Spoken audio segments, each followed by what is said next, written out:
Vou começar o curso aqui com planejamento financeiro. Eu vou abrir aqui meu slide, assim você consegue acompanhar meus pontos que eu vou falando, e deixar um pouco mais claro para você tudo que eu for falando. É assim.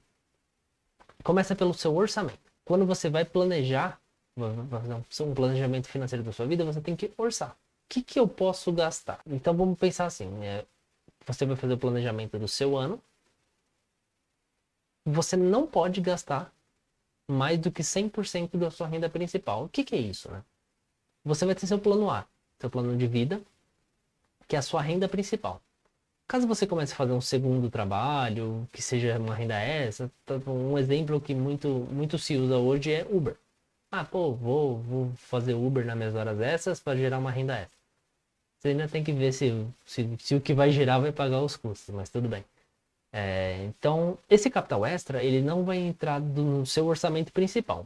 Ele vai entrar como extra e você investe ele diretamente, tá? Ele não é usado nas divisões que são planejadas. Então, deve partir de uma base zero. Tá redundante o que eu coloquei aqui, deve partir a partir de uma base zero. O que é isso? Um exemplo é você gasta com telefonia, sei lá, R$ 3.000 por ano, com internet, e você fala assim, então no ano que vem eu gastei 3 mil, então no ano que vem eu vou ter 3 mil mais alguma coisinha para gastar. Não, você zera, você tenta reduzir custos e pensa numa base a partir do zero. Você nunca começa a partir do que você já gastou no ano anterior. O orçamento é um jogo de soma zero. Como assim soma zero? Tudo que você vai gastar num ponto, você vai deixar de gastar no outro ponto. Esse ano eu vou investir mais na minha educação. Então eu vou ter menos dinheiro para investir em lazer. Se for tudo bem planejado, não, mas é mais ou menos a tese. Mas consegui ganhar muito mais esse ano.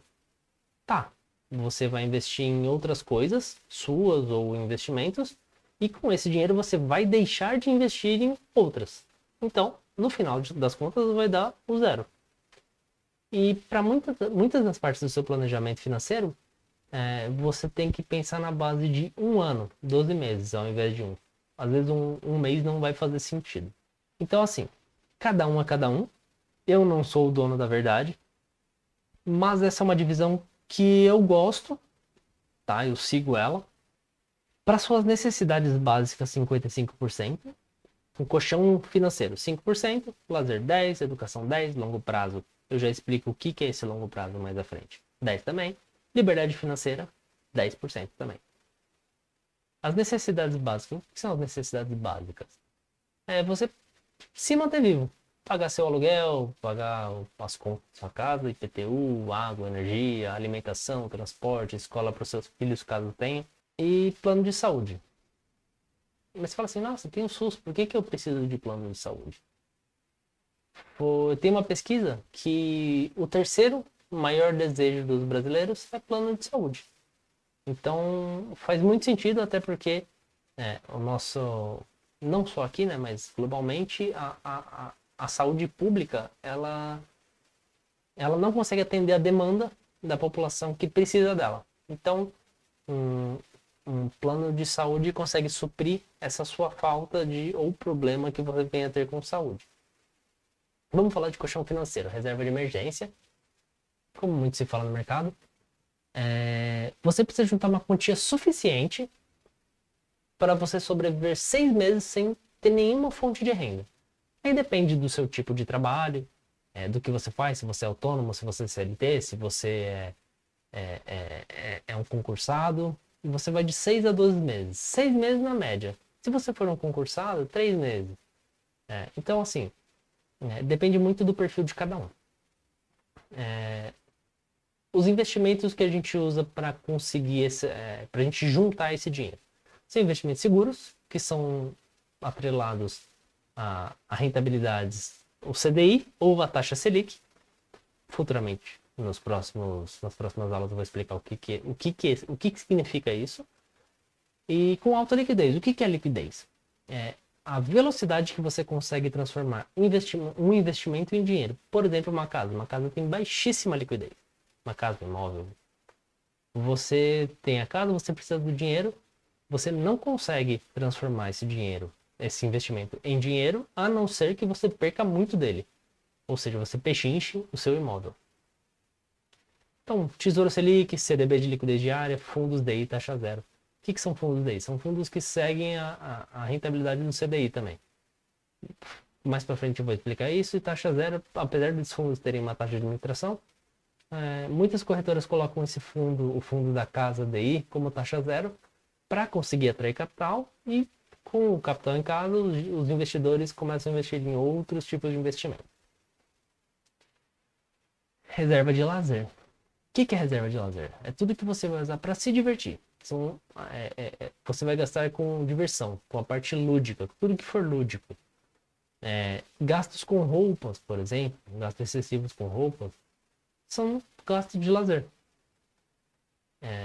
Academia, por exemplo. Academia, se você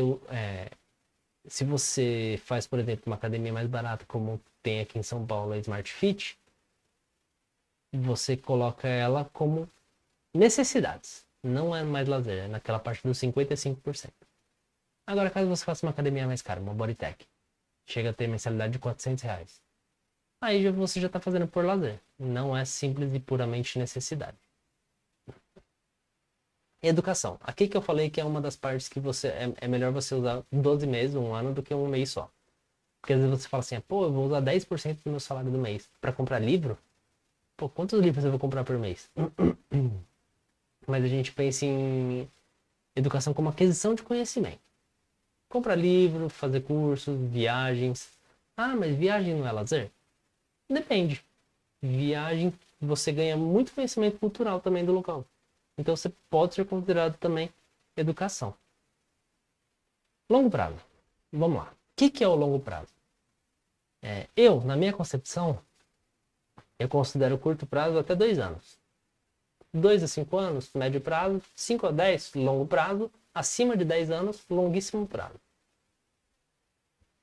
Então você planeja algo daqui 1, 2, 3, 4, 5, 6, 10 anos. Por exemplo, eu vou casar daqui a 5 anos, eu quero daqui a 8 anos comprar uma casa.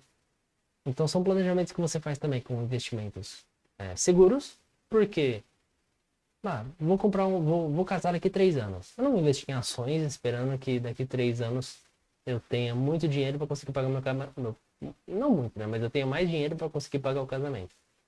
Mas é mais fácil você investir numa renda fixa, travada, que você vai conseguir uma rentabilidade excelente e você vai garantir nesse período que você vai ter um rendimento positivo.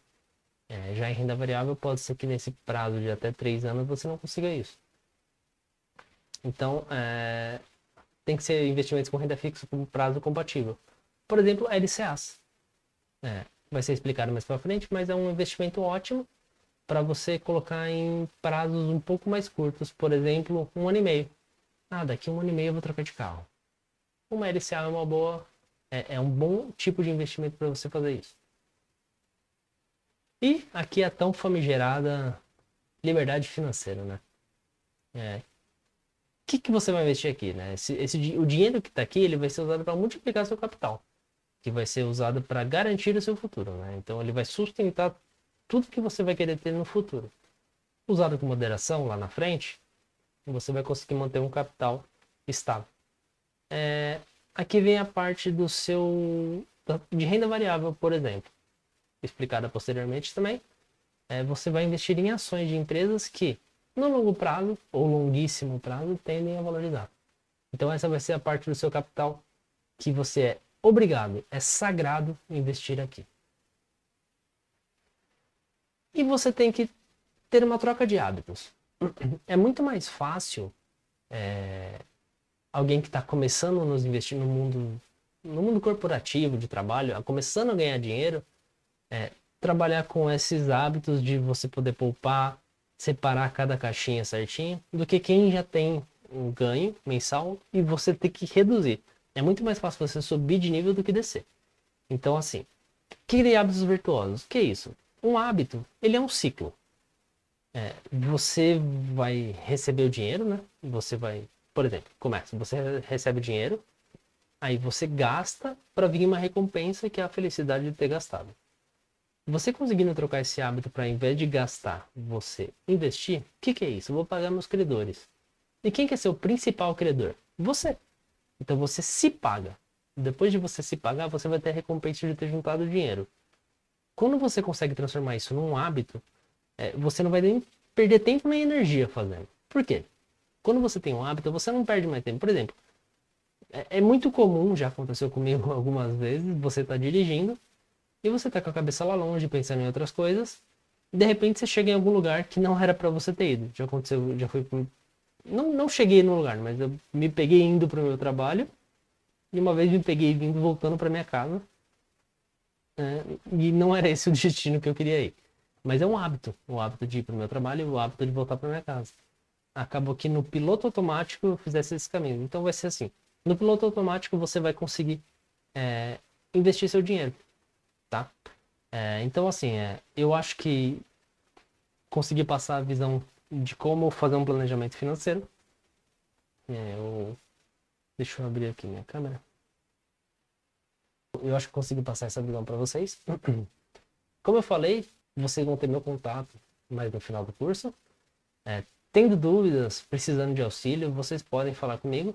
Eu ajudo a montar essas caixas para você, de acordo com o perfil de cada um. Como eu falei, as pessoas não são iguais, cada modelo se adequa melhor a cada pessoa. Tá bom? Obrigado, até a próxima aula.